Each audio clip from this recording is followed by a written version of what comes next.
Hey everybody, what's up? We are back for the first time in a very long time. 3 months it's been. My last video I posted was at the beginning of May. And if you happen to be one of the 128 people that have seen that video, you would notice that there is way more going on here than last time. So I'm going to make this kind of a shorter video, actually, and basically just go over how I'm managing and tracking my portfolio, what's been going on, what's different.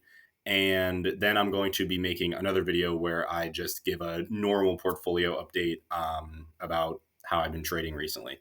So, first thing I just want to show is this is my last video, and I should have zoomed in. Whatever. So this is what my page used to look like. My last video, I was at 24,000, up 14% for the year. You could see my 2025 deposits were 5,000, and my profit loss for the year was 1,500. Some important things to notice. Um, Now, if we fast forward, you will see a couple different things. So, for one, I am over $40,000 in the portfolio now. My total returns are slightly over 50%, and my 2025 returns are almost 9,000 with 7,500 total in realized profit loss. I track way more now my performance versus the market, which we could actually see right here in a more visualized way. So I am beating the S&P 500 by almost 41% this year so far.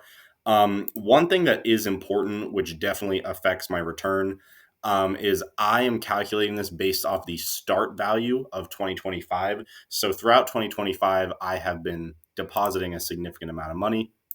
I also, if you look at my last video, I was in my college apartment. Now I am back home working full time in finance. So that is how I am getting a lot more money to deposit. But I've also been spending a lot of time refining my trading strategy. If you look again at my last video, you'll see I have about 16 stocks. Now I am down to 7 swing trades as well as 5 long-term trades that are significantly smaller positions. Compared to what the swing trades are.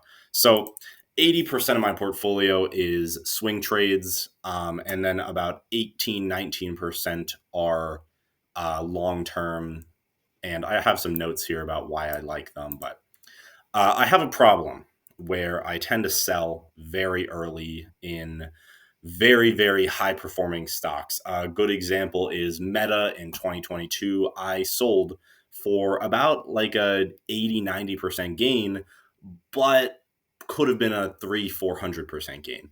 Robinhood, I sold at like 70 or 80, and now it's above 100, I think. Same thing with SoFi, Spotify back in the day, Costco back in. There are more than I could count. There are stocks that I have sold way too early. So that's just something to think about. Um, Other than that, I made way, way too many updates. Made this a little bigger. I track long term and swing trades separately now. And the big one, $40,000 in the portfolio compared to 24 in May, which is pretty crazy. That is mostly because I'm living at home. I deposit about 70 to 80% of my paychecks into my account as fast as I possibly can.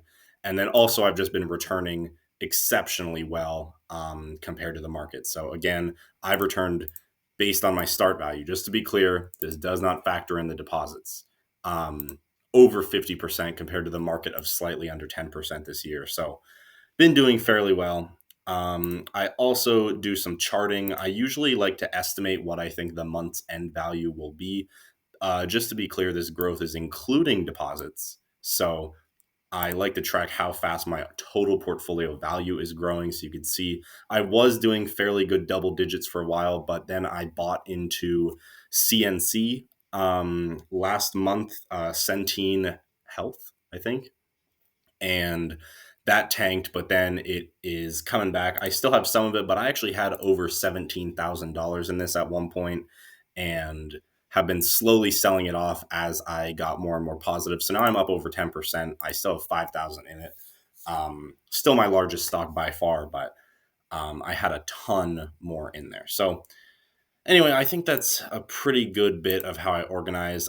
These are my thresholds for starting in a new stock. So if it's one of these market caps, this is how much I generally put in, and then this is how much I add based on how much it drops. Um, the ad thresholds are fairly loose, so take that not very seriously. But basically, I created this very, very basic system because when I got into CNC originally, it dropped very, very quickly, very fast, like 39% in like a day or two. And I put about $4,000 in.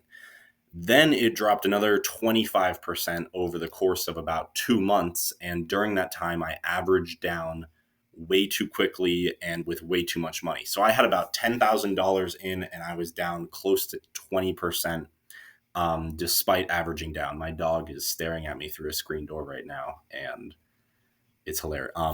Anyway, I was down way too much and I basically put in way too much money way too fast, if I said way too enough times in that statement. But anyway, so now I kind of just have a basic system that I loosely follow. For example, I just bought Duolingo. Their market cap is right around 8 million, I think. And yeah, so that's how I've been organizing. That's what it's been looking like. Sorry about that. But anyway, I'll get into stocks at some point, maybe tonight, not sure. That's all I got. Thanks for watching. See you next time.